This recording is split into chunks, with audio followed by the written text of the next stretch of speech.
Il y a 40 ans, le 1er janvier 1977, la commune de Perouet passait de 1570 à 5081 hectares et de 2970 à 5609 habitants à la faveur de la fusion historique des communes.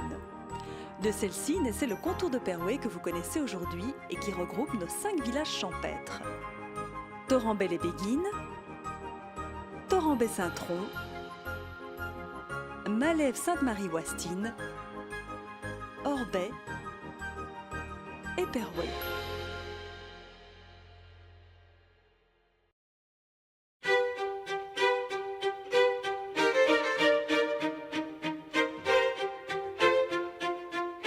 Perouet est la commune la plus élevée du Brabant wallon. Son altitude culmine à 174 mètres, non loin de la chaussée romaine qui a longtemps fait la frontière entre le duché de Brabant et le comté de Namur. Perouet se compose de plusieurs hameaux qui en font sa particularité. Le hameau du Mont, de Josselette et du Warichet. Aujourd'hui, on assiste à la construction de nombreux lotissements qui forment autant de nouveaux quartiers comme par exemple au Warichet, à Saint-Roch ou encore derrière le centre sportif. L'étymologie de Perouet, qui signifie gué-pierreux, renvoie au passage de la rivière située au carrefour routier Namur-Louvain et Wavre-Huy. La Grande Jette y prend sa source, non loin de la ferme du Gadaf, et traverse la localité. Autrefois bourgade agricole et centre d'un marché florissant, Perouet eut beaucoup à souffrir des guerres.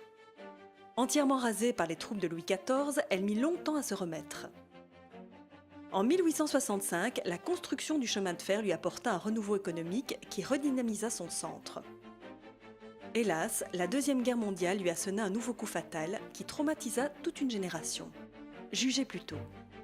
Le 13 mai 1940, la Grande Place qui avait été minée par des tirailleurs sénégalais de l'armée française vole en éclats. Une mine installée au carrefour principal de Perouet envoie des projections à plus de 500 mètres à la ronde. Bilan, 33 morts et sur un total de 780 maisons, 125 sont ruinées et 450 sérieusement endommagées et inhabitables. Perouet mit plusieurs années à se remettre de ce désastre avant qu'un nouveau développement s'amorce et que son centre retrouve un certain dynamisme.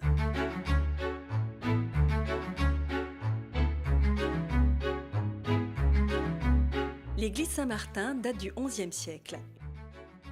Une charte en fait une première mention en 1092.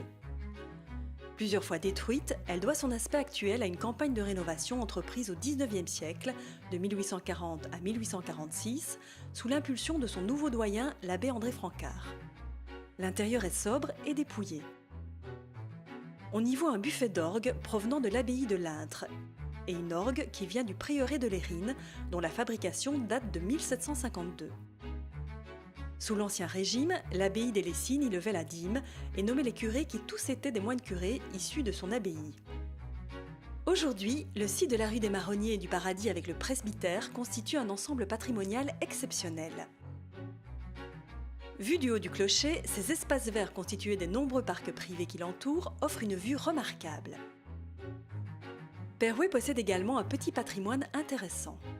La chapelle Saint-Roch, dont la construction date de 1636, fut édifiée suite à une épidémie de peste qui ravageait la région. Elle vient d'être entièrement rénovée par la commune et constitue aujourd'hui un des fleurons de la commune. La chapelle Le Roi à Josselette, Notre-Dame des Affligés à Semay ou encore Notre-Dame de Lourdes à la chaussée de Wavre.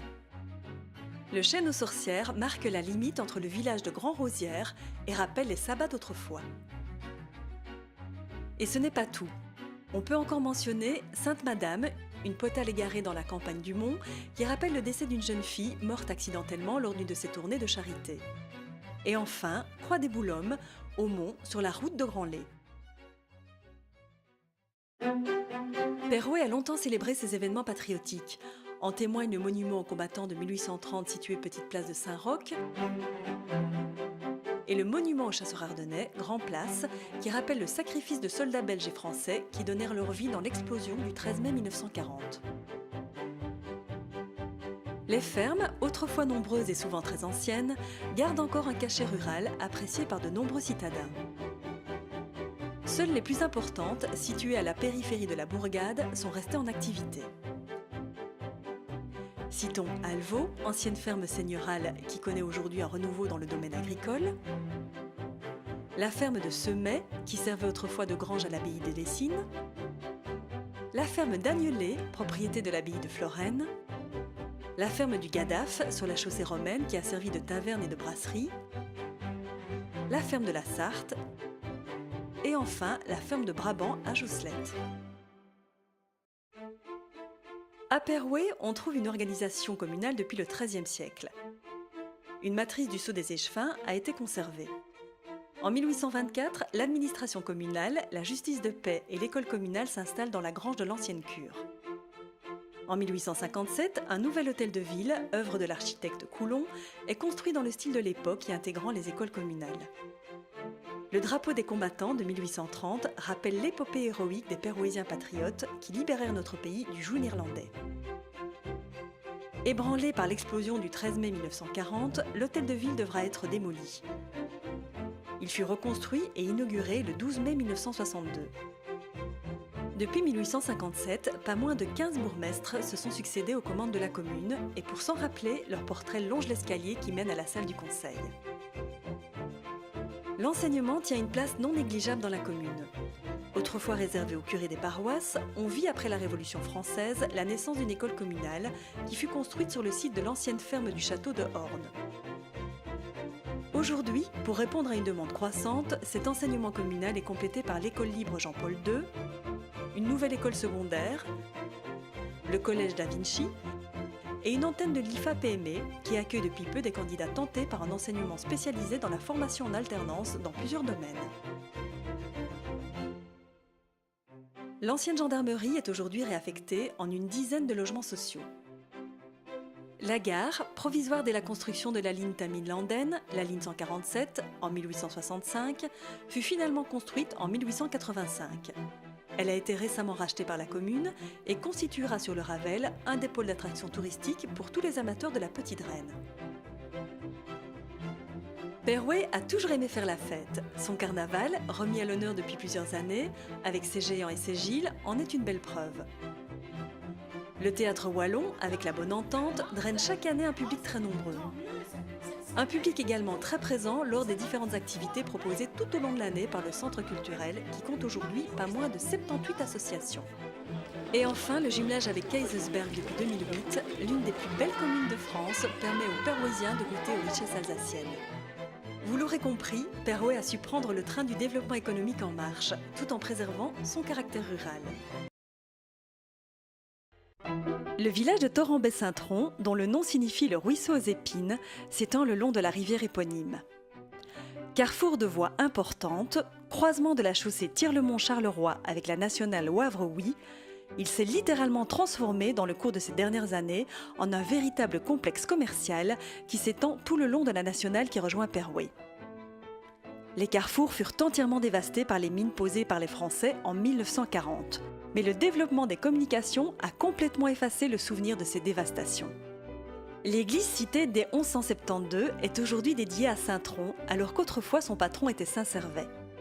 En 1757, la tour s'écroule dans un fracas épouvantable et ensevelit sous ses décombres une partie du cimetière.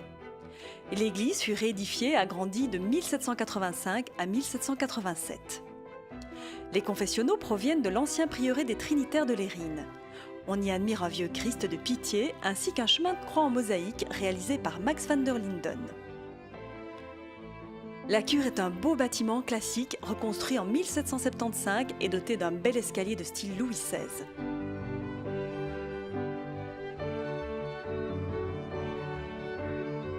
Le village est très étendu et possède quelques écarts.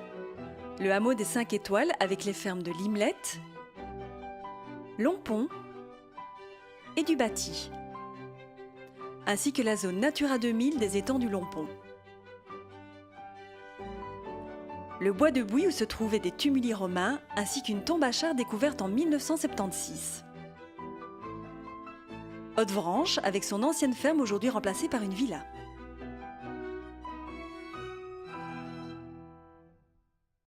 Torrent-Bessintron possède également un petit patrimoine intéressant. La chapelle Notre-Dame, la gare, ainsi que la croix de faux dans le bois de Bouilly qui marque l'endroit où un voiturier fut assassiné en 1848. L'auberge en quai, située sur la chaussée Tirlemont-Jean-Blou, chaussée construite sous le régime hollandais en 1825.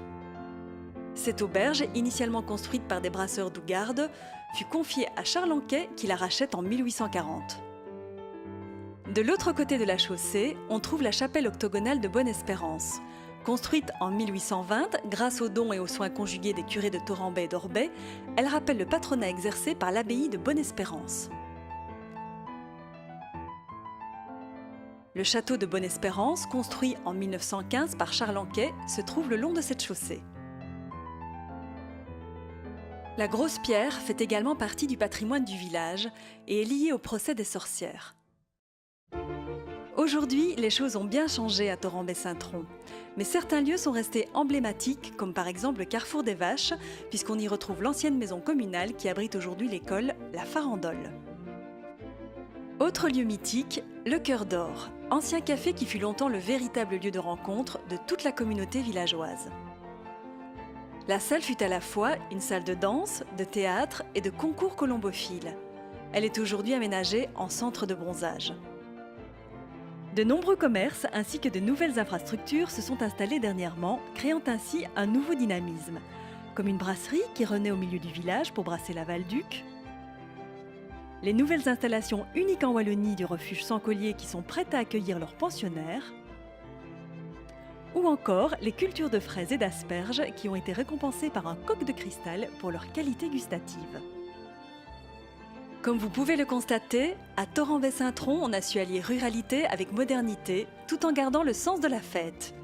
Et ici, comme dans les autres villages de l'entité, on cultive avant tout le bien-être. Le nom de Torrambay-les-Béguines signifie le ruisseau aux épines auprès duquel un béguinage s'est implanté. Il constitue un patrimoine exceptionnel qui doit son origine aux moines cisterciens de l'abbaye de Villers-la-Ville. Ceux-ci y construisirent les principales fermes qui constituèrent un domaine remarquable. Peu modifié au cours des siècles, le village a su préserver un patrimoine et une ruralité qui lui donnent un charme particulier.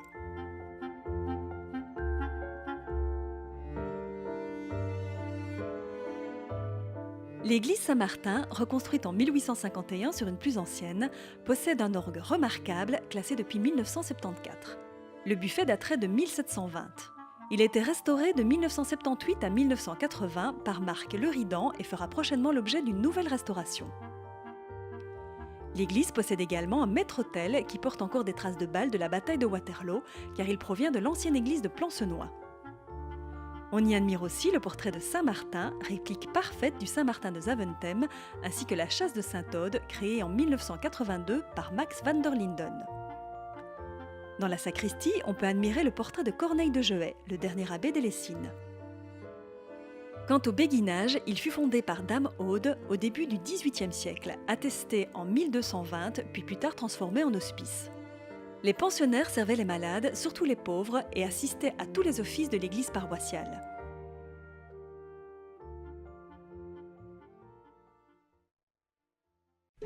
Le domaine de Melmont fut le siège de la plus importante grange de l'abbaye de Villers-la-Ville. Les moines de Villers y avaient un prieuré qui fut saccagé en 1702 et reconstruit en 1730. Il servit de magasin de vivres à l'armée prussienne en 1815 et rasé vers 1920.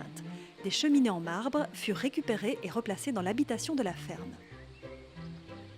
Le domaine possédait également une chapelle et une brasserie, aujourd'hui disparues. Reste le chemin de croix placé par Jean Pierret, le dernier fermier des moines. La plupart des grosses fermes du village dépendaient d'ailleurs du domaine de Melmont. Reconstruite au milieu du XVIIIe siècle, Coquiamont conserve un très bel escalier devant la porte du logis. La ferme du Mont, avec sa drève, son frêne remarquable et la chapelle Saint-Donat, s'est adaptée aujourd'hui pour l'organisation d'événements. La Petite Cense, avec sa grange de 500 m², entièrement restaurée en 2012 et 2013, sert également aujourd'hui à l'organisation de réceptions. C'est ici que le roi Albert II fut reçu en 2006. La ferme de la Porte, c'est ici que se faisait l'aumône. L'abbaye fournissait pour les pauvres 2 fois 100 pains par semaine. Et enfin, la ferme du Moulin. Mais Torenbel-les-Béguines possède aussi un petit patrimoine intéressant.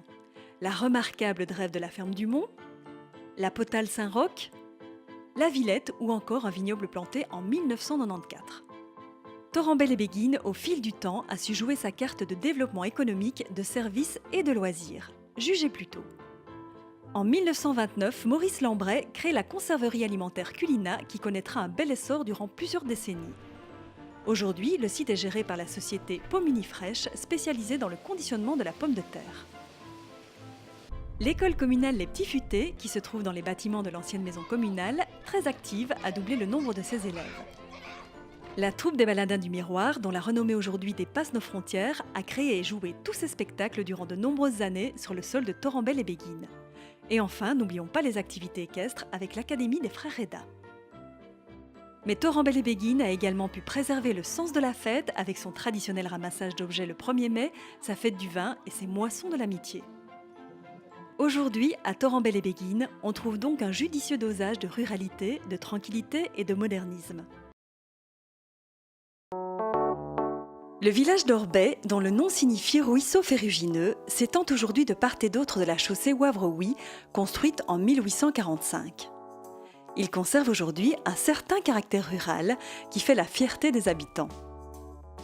Le village se caractérise par un habitat étiré et plusieurs rues sont parallèles à la rivière. La rue principale, autrefois appelée rue de l'Intérieur, sera rebaptisée à la fusion des communes, en 1977, rue Trémouroux en mémoire d'un de ses généreux bienfaiteurs. L'église dédiée à Saint-Lambert s'élève sur une butte qui domine le ruisseau. Elle fut reconstruite en 1762. Elle abrite un hôtel particulier à Sainte-Wivine, fondatrice de l'abbaye de Grand-Bigard. Depuis 1812, le bétail de la région vit sous son entière protection suite à une épizootie. L'église abrite également un Christ gothique du XVe siècle et des stalles qui proviennent de l'ancienne abbaye d'Argenton. Au XIXe siècle, la famille Trémouroux s'installe dans le hameau d'Audange. Hippolyte Trémouroux, né en 1804 et mort en 1888, fut député, sénateur et gros propriétaire terrien. Son fils unique, appelé lui aussi Hippolyte, né en 1829 et mort en 1914, sera le bienfaiteur du village. D'imposantes pierres tombales rappellent leur mémoire à l'entrée du cimetière. Hippolyte fonda un hospice dans l'ancienne ferme des Gobards et un hôpital dans sa demeure d'Audange. L'hôpital fut équipé, mais jamais aucun patient n'y fut reçu. Quant à la ferme des Gobards, elle fut transformée en maison de repos par le généreux donateur. Ouverte en 1929 et tenue par 3 religieuses, puis par des infirmières laïques, elle devait fermer ses portes en 2012. Ses résidents furent relogés dans le nouveau home de Perouet. Aujourd'hui, un grand projet a vu le jour et un tout nouveau complexe social, le Val d'Orbey, verra bientôt le jour à Audange. Orbey possède également un patrimoine intéressant qui donne un certain cachet au village, comme par exemple la ferme Vrinx ou Godefriot, au pied de l'église, rebâtie durant la seconde moitié du XVIIIe siècle, comme en témoigne le millésime 1754 situé au-dessus du porche d'entrée. La grange fut abattue pour donner plus de clarté au reste des bâtiments. Quelques chapelles valent également le détour, comme la chapelle Saint-Donat sur la route de Tourine.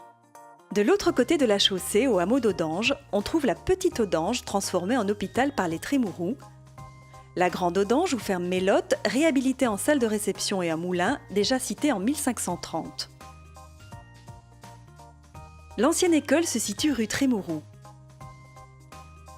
Mais celle qui accueille les enfants aujourd'hui se trouve devant l'ancien home.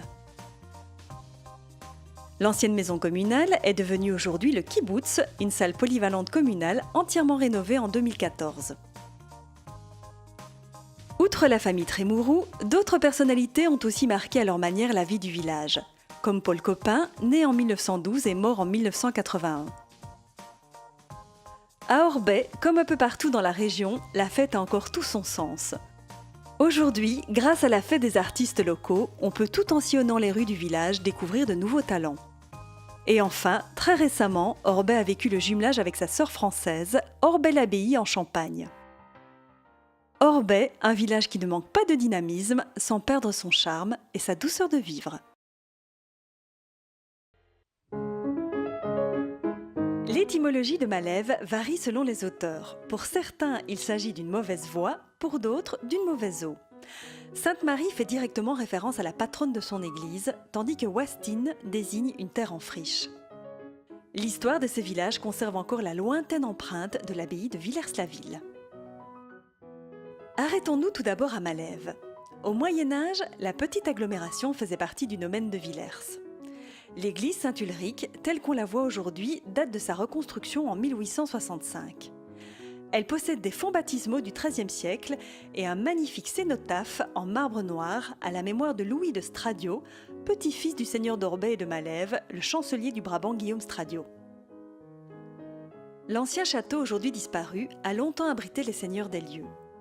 En 1811, il fut acquis par le baron Ozzy de Zequart, puis par le baron de Vrins, qui fut député, puis sénateur jusqu'en 1892.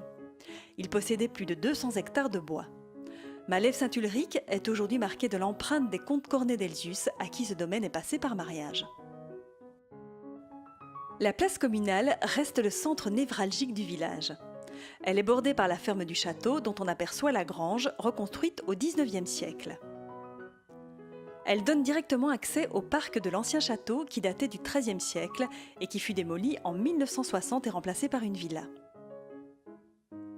Véritable poumon vert, il s'étend sur 60 hectares. Aujourd'hui, la troupe scout, l'unité Jean 23, y tient ses réunions.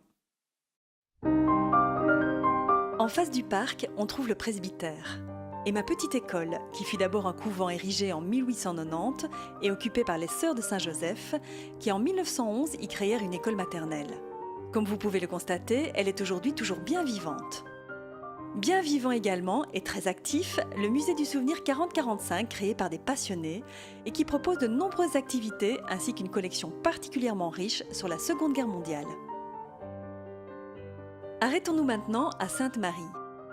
Dès le XIVe siècle, par échange avec le chapitre de Saint-Denis de Liège, Sainte-Marie aboutit dans le giron des moines de Villers.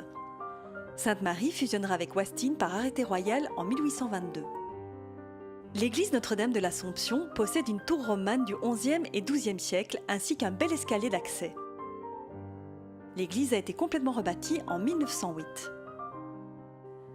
En face de l'église, on découvre d'une part le parvis, construit en 1845 et qui fut d'abord une école, puis une salle paroissiale. Et d'autre part le prieuré, fief de l'abbé Ringlet. Un peu plus loin, le promeneur peut se recueillir devant la chapelle Notre-Dame des Affligés, bâtie en 1752 par les moines de Villers. Chaque année, lors de la fête du 15 août, elle connaît un regain d'intérêt grâce à sa procession. Dernière étape, Wastine. Wastine fit aussi partie des échanges que les moines de Villers pratiquèrent afin de rationaliser leur domaine. Elle fut fusionnée avec Sainte-Marie en 1822. L'église Saint-Jean-Baptiste, avec sa tour du XIIIe siècle, fut reconstruite en 1855. En face, on trouve le presbytère, une très belle habitation datant du XVIIIe siècle. Le manoir, autre très belle demeure contiguë à une ferme et entourée d'un beau parc. Il servit de couvent au début du XXe siècle, puis d'exploitation agricole. L'activité économique de Malève est centrée avant tout sur l'agriculture, avec plusieurs exploitations dont certaines ont diversifié leurs activités pour répondre à la demande du consommateur. Ce qui caractérise avant tout Malève, Sainte-Marie et Wastine, c'est une certaine quiétude due en grande partie au patrimoine resté quasi intact au cours du temps pour préserver la beauté du site et une qualité de vie.